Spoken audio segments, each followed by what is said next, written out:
right, today we're taking a look at the classic EQ types. We're going to look at the filters and talk about the classic EQ moves that are tried and true. So whether you're a beginner or you want a refresher or maybe just a different take on the subject, let's dive right in and start making some moves.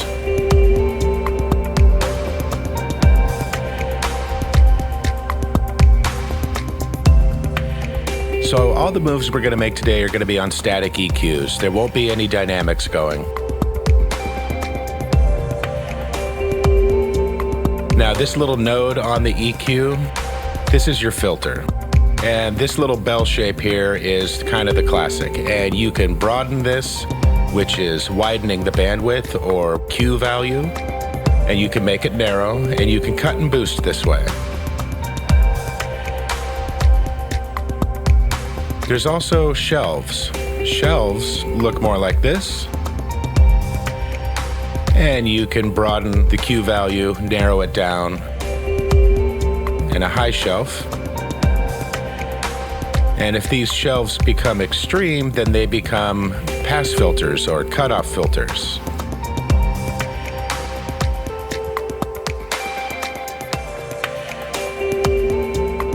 And this would be called a high pass filter, because everything that it's not affecting is above it, higher than it, and that's what's passing through.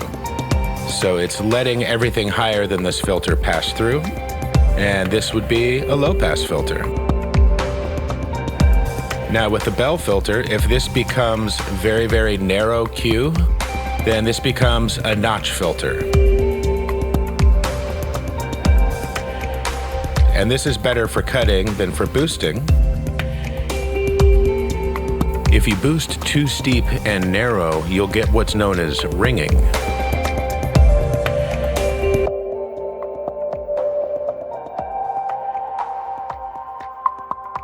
And you can hear that at the frequency centered around the node, there's like a buildup, and that's the ringing effect. And if I widen the bandwidth, the ringing effect will start to go away.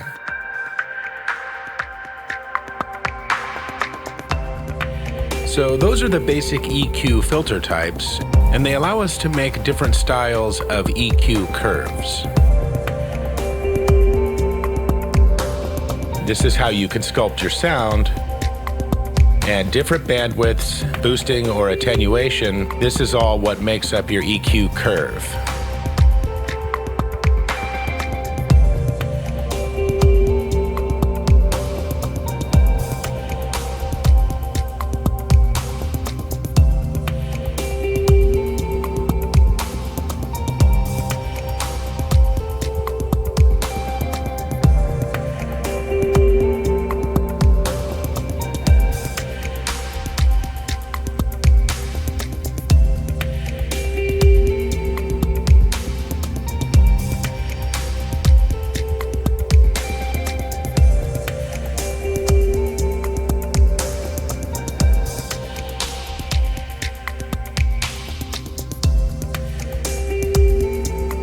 Now that we've covered the basic filter types, let's talk about the classic tried and true EQ curves that you can use to help clean up a track or a bus or a mix in general. And we're going to start with what is probably the most common EQ curve in history, which is the Backend Doll.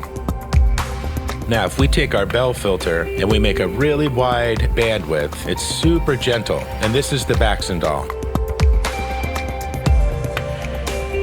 And you can use this to boost very gently or cut very gently. And the reason this is so common and powerful is because it's so natural sounding. This typically spans several octaves, so it's really, really wide. And because it's so wide, it's typically used very gently. You would be surprised, especially if you're new, how just 1 dB of boost with a curve this wide can make a huge difference.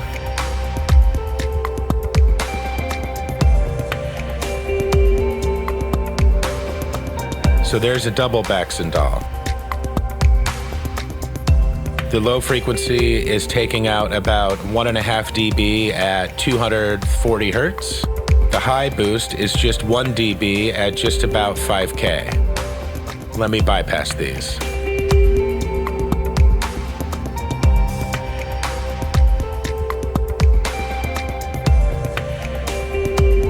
So that's the Backend Doll. This should not be underestimated because they're proof that tiny adjustments can make a huge difference. Little adjustments like this that are very broad will maintain a very, very natural sound and gently sculpt things into place. So let's move from very broad bandwidths to very, very narrow. Now, when you're first cleaning up a track, you're typically removing resonant frequencies or things that have built up or places you have more energy than you need.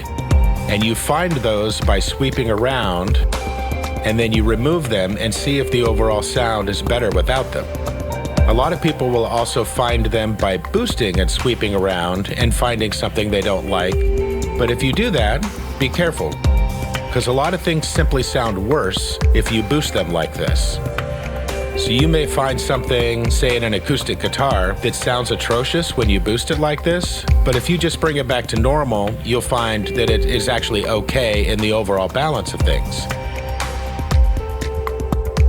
So a lot of times it can actually be more effective to attenuate a frequency to see if the overall sound has improved with those frequencies removed. But this is a narrow bell or notch filter used as subtractive EQ, very crucial for cleaning up sounds. And remember, if you're boosting with a narrow Q and sweeping around to find resonant frequencies that you don't like, you're also going to be creating that ringing effect, which can throw you off.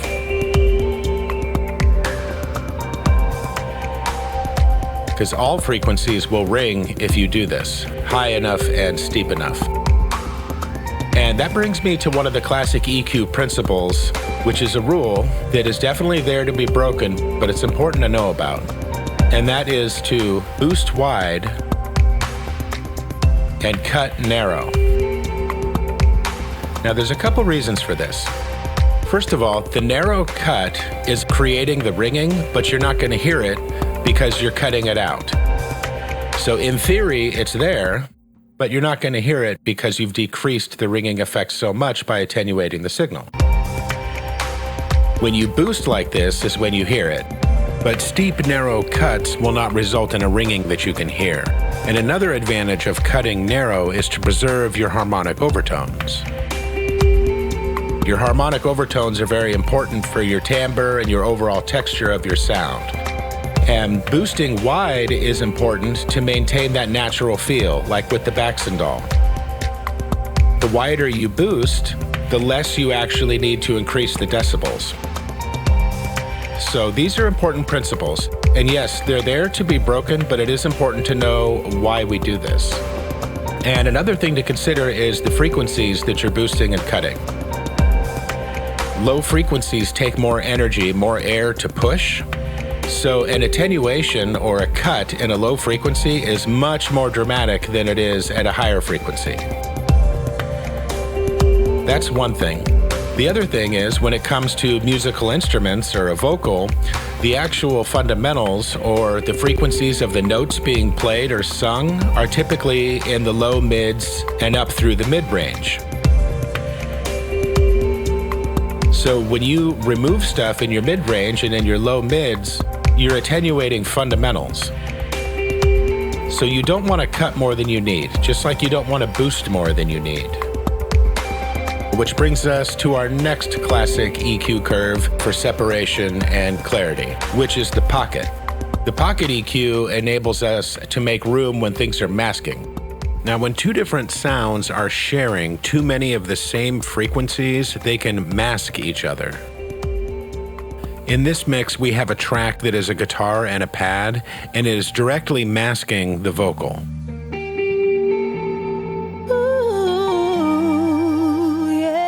Which is typical, because a guitar and a vocal are usually operating in the same area anyway. And you'll see what's going on when you solo in here on your spectrum analyzer.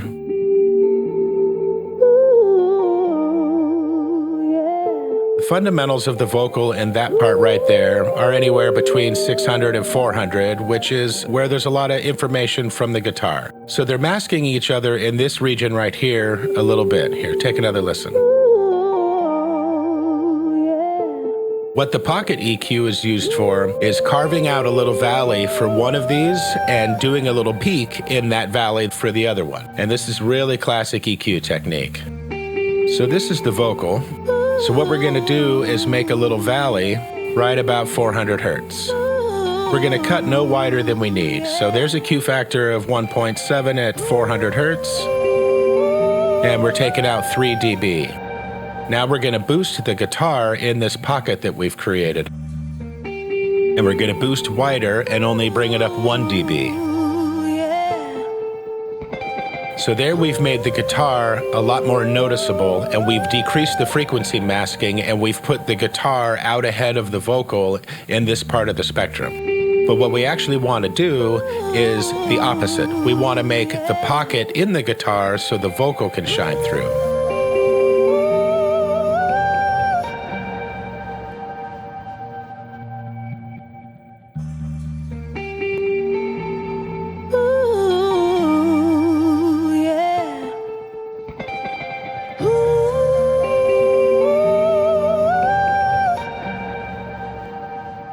So the one on the right is the pocket that we've made for the guitar. Let's narrow that Q a little bit.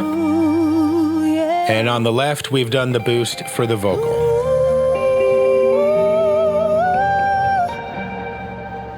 Now I'm going to bypass both of these so we can hear it masked again.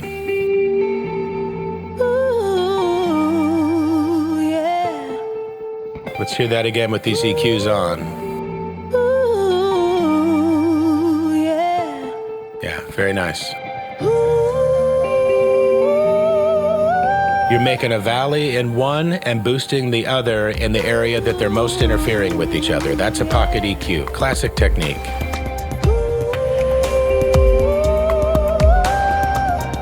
All right, so now we're going to take a look at another classic EQ curve called the Ptech. The Ptech is named after the classic Ptech EQ. It's basically a combination of two different moves. It's going to deploy a high shelf, and then it's going to deploy a narrow bill filter cut just below the cutoff frequency of the high shelf. So let me show you.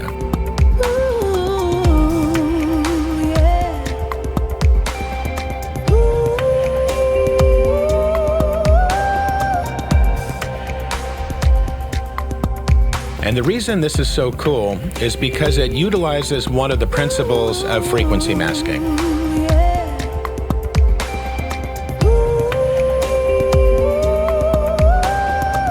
When you cut just below the boost, it makes the boost sound bigger than it is. And that's because you're removing neighboring frequencies. And neighboring frequencies is a really important concept in EQ because any frequency next to another frequency that you're manipulating will affect the amount of manipulation required. Meaning that without this cut here, you would need more boost to get what is perceived as the same increase in the high end up here. Now we need to consider where this is happening. So the clarity and enunciation in a human voice is in that ballpark of 2 to 3K. And the sibilant region on a human voice is somewhere between 5 and 7 or 8K. So where we have it set right here is really not ideal, because what we're doing is dipping close to the clarity region and boosting in the sibilant region. Now vocals sound really good with the high-end boost more around 12K. So if we were to move this Ptech style boost up, where we're now boosting closer towards the high airy region of the vocal, and the dip is more in the sibilant region of the vocal, and we're not obstructing the clarity region of the vocal, this is going to sound way better. So let's compare the two placements of this curve.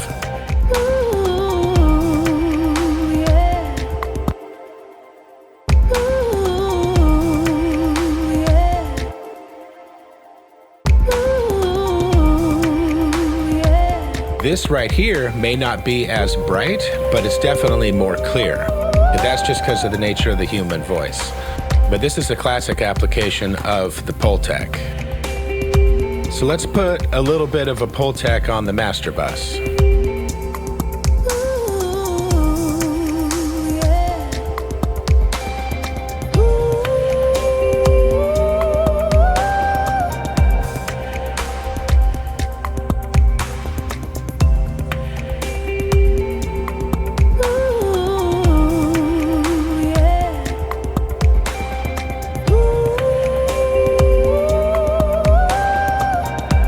let's do a little Backend Doll right here on the master bus as well.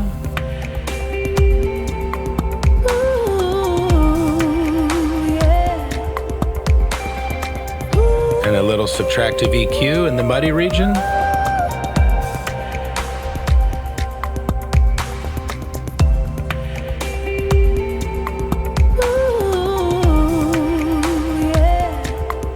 Now bypass.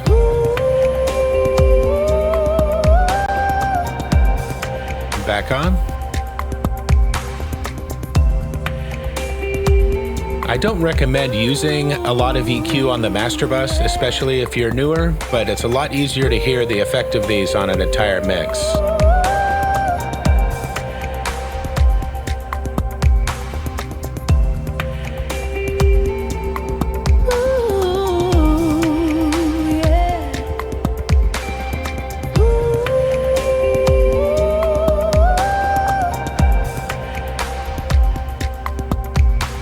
Well, there you go. That covers most of the basics of EQ, including the nodes and filters and how they work and how we use them, and some of the classic curves that are tried and true.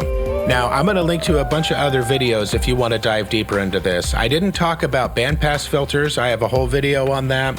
And we only worked with static EQs here, and I have several videos on dynamic EQs, which are a way to take all of these techniques to the next level. So check out the links in the description, let me know what you think in the comments, and I'll catch you all on the next one.